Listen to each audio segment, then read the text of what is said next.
Hey, welcome back students. Today we will start same topic जिसके बारे में हमने पुरानी वीडियो में डिस्कशन किया हुआ था. आज हम लोग पढ़ेंगे कि terminating decimal, non terminating decimal, non terminating, non repeating decimal, ये सब जो है उनके उसको सॉल्व करना सीखेंगे हम लोग एग्जाम्पल्स के साथ.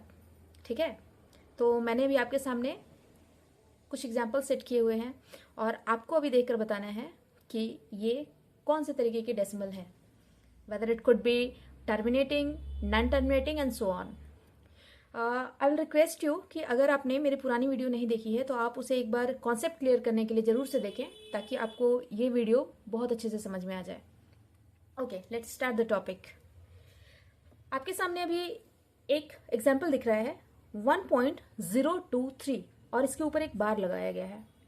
ओके, तो इसे हम लिख सकते हैं 1.0232323.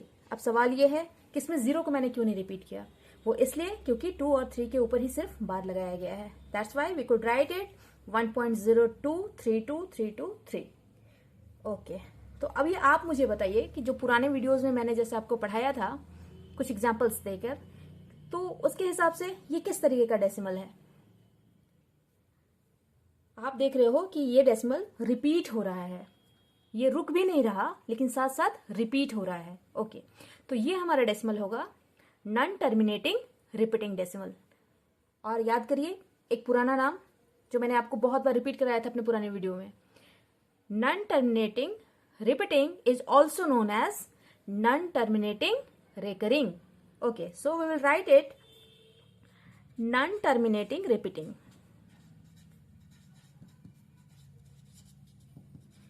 पहले हम डेसिमल के काइंड्स लिख लेते हैं, उसके बाद हम लोग डिसाइड करेंगे कि हमारे रेशनल है या इरेशनल है. ओके, अभी मुझे बताने की जरूरत नहीं है कि नॉन टर्मिनेटिंग रिपीटिंग क्यों है, क्योंकि ये रुक भी नहीं रहा और साथ साथ में रिपीट भी करते चला जा रहा है. Okay, we will move to the next example 2.0100100001. कुछ स्टूडेंट्स होंगे जिनको ये कंफ्यूजन होगा कि मैम यहाँ पर तो 010101 करके रिपीट हो रहा है, पर अब गौर से देखिए यहाँ पर 01 है, यहाँ पर 001 है, फिर यहाँ पर 0001 है, मतलब और साथ में ये नंबर आगे भी प्रोसीड कर रहा है.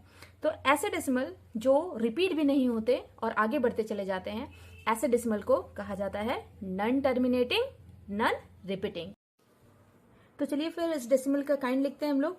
ये होगा हमारा non terminating. Let me right non terminating, non repeating.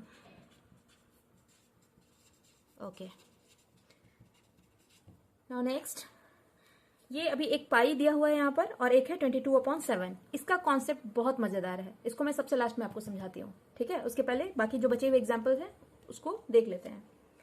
ये 2.5 के ऊपर बार लगा हुआ है, so we could write it like this 2.555 and so on. Okay, next है 7.32.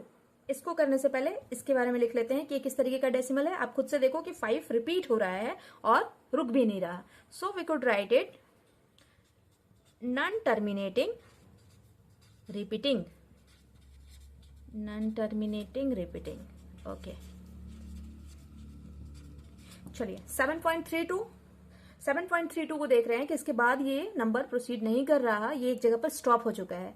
सो ये है आपका टर्मिनेटिंग डेसिमल.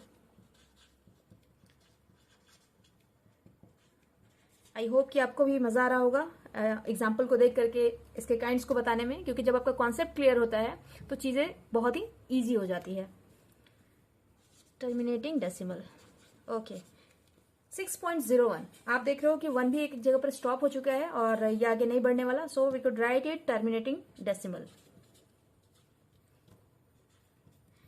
जब तक मैं यहाँ लिख रही हूँ ये सारे सॉल्यूशन आपके माइंड में हो जाने चाहिए. एक अच्छी तैयारी तब होती है कि टीचर के लिखने से पहले वो चीजें आपके माइंड में आ जाए. डेसिमल.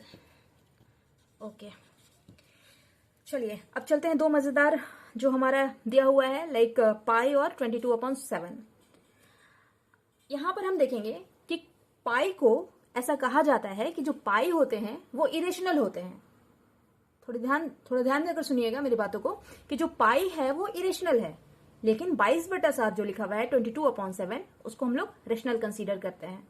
अब बच्चे इसी में कंफ्यूज हो जाते हैं कि जब पाई इरेशनल है तो 22/7 रेशनल कैसे हो गया, या फिर जब 22/7 रेशनल है तो पाई रेशनल कैसे हो गया। चलिए समझते हैं इस कॉन्सेप्ट को, और आप इतने अच्छे से समझिएगा ताकि कल को आपके सामने अगर कोई इंसान इतना कंफ्यूज दिखे तो आप उसको बहुत ही कॉन्सेप्ट के साथ समझा सकें। ओके, पाई का जो एग्जैक्ट वैल्यू होता है वो होता है 3.1415926535 एंड सो ऑन। ये रुकने वाला नहीं है, ये बढ़ते चला जाएगा। ठीक है, क्योंकि ये नंबर कहीं आगे रुक नहीं पाता और इस पाई को हमें यूज करना था अपने मैथमेटिक्स में, दैट्स वाई हमने पाई से मिलता जुलता एक ऐसा नंबर लिया जो इससे मैच करे। दैट्स वाई पाई का एक लमसम वैल्यू हम लोग 3.14 लिख देते हैं, हालांकि वो 3.14 पाई का एग्जैक्ट वैल्यू नहीं है। और ये जो 3.14 आया है नंबर, ये 22/7 का एग्जैक्ट वैल्यू है। दैट्स वाई हम लोग कहते हैं कि पाई के दो वैल्यू होते हैं। ठीक है, फर्स्ट वन 3.14 और अनदर वन 22/7। सो पाई का जब हम इसका मेन वैल्यू के साथ इसको देखते हैं तो ये देख रहे हैं कि ये रुक नहीं रहा, ये बढ़ते चला जाएगा। और जो डेसिमल रुकता नहीं वो क्या होता है, नॉन टर्मिनेटिंग, और जो रुकता नहीं और साथ साथ में रिपीट भी नहीं होता, आप बताइए ऐसे डेसिमल को क्या कहते हैं, non terminating non repeating. So we will write it non terminating non repeating. मैंने शॉर्ट में लिख दिया है, आप समझ लीजिएगा। ओके, अब आता है कि जितने भी आपके एग्जाम्पल्स दिए गए हैं डेसिमल के हिसाब से आप इसको बताइए कि weather it could be rational और इरेशनल। याद करिए पुरानी वीडियोस में जो मैंने आपको बताया था कि जो भी टर्मिनेटिंग डेसिमल होते हैं वो रेशनल होते हैं, नॉन टर्मिनेटिंग रिपीटिंग डेसिमल भी रेशनल होते हैं। एक जो इरेशनल होता है वो होता है नॉन टर्मिनेटिंग नॉन रिपीटिंग। मैं इसलिए बार बार आपसे रिक्वेस्ट कर रही हूं कि अगर आपका कॉन्सेप्ट क्लियर नहीं है तो आप इस वीडियो को देखने से पहले पुरानी वाली वीडियो को जरूर देखिएगा। ओके, चलिए अब ये मैं यहां पर कर रही हूं और आइए आपके माइंड में चलना चाहिए। ये है नॉन टर्मिनेटिंग रिपीटिंग। अब सोचिए नॉन टर्मिनेटिंग रिपीटिंग किसमें आएगा, रेशनल और इरेशनल। वेरी गुड, ये है आपका रेशनल। तो रेशनल के लिए मैं आर से डिनोट कर रही हूं और इरेशनल के लिए आई से करूंगी। नॉन टर्मिनेटिंग नॉन रिपीटिंग, ये क्या हो जाएगा, irrational.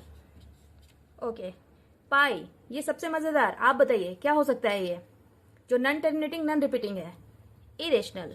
Very good. So we will move to the next example, 3.14 terminating. So let me write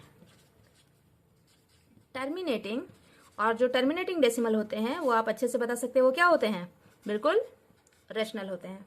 okay, now 2.5 के ऊपर बार लगाया गया है तो ये कहीं रुक भी नहीं रहा, दैट्स वाई ये है नॉन टर्मिनेटिंग रिपीटिंग। और नॉन टर्मिनेटिंग रिपीटिंग कैसे डेसिमल होते हैं, whether it could be rational और इरेशनल, आप बताओ। Very good, so we will write rational, terminating decimal rational and terminating decimal वापस से रेशनल। तो अभी आपने देखा कि जब चीजों को हम कॉन्सेप्ट के साथ पढ़ते हैं तो वो चीजें कितनी इजी हो जाती है। मिरेकल। हमें कंफ्यूजन तब होता है जब हमारा कॉन्सेप्ट क्लियर नहीं होता, और बजाय एक साथ बैठ के 10 कंफ्यूजिंग मैथ्स बनाने से अच्छा है कि आप एक चीजों को कॉन्सेप्ट के साथ पढ़ें, क्योंकि जब आपके पास कॉन्सेप्ट होता है तब मैथ्स बिल्कुल हलवा हो जाता है। हलवा कहने का मतलब बिल्कुल इजी हो जाता है। तो मैं उम्मीद करूंगी कि आपको ये जो पढ़ाया गया है वो आपको बहुत अच्छे से समझ में आया होगा, और मैंने आपके कंफ्यूजन को दूर करने में मेरा थोड़ा तो कंट्रीब्यूशन रहा ही होगा। ओके स्टूडेंट्स, मिलते हैं फिर न्यू वीडियो में। तब तक के लिए मैं आपसे एक और रिक्वेस्ट है कि नहीं, मैं सब्सक्रिप्शन का रिक्वेस्ट बिल्कुल नहीं करूंगी।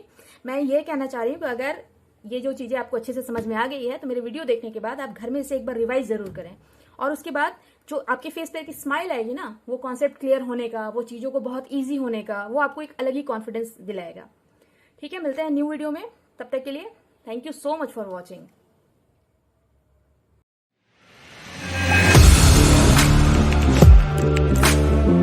Audio Jungle.